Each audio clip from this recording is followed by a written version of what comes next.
Okay, so here we are with the latest 250 Prado.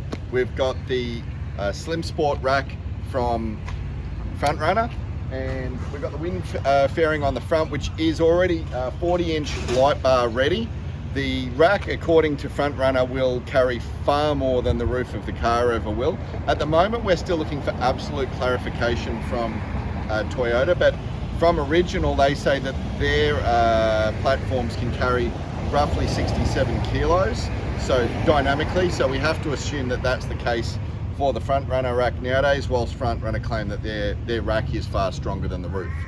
As you can see, it suits the rugged look of the vehicle.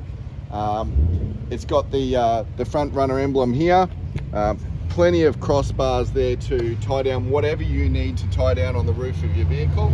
It's got the slots in the side here for quick release of any accessories that you might want to put into the channels.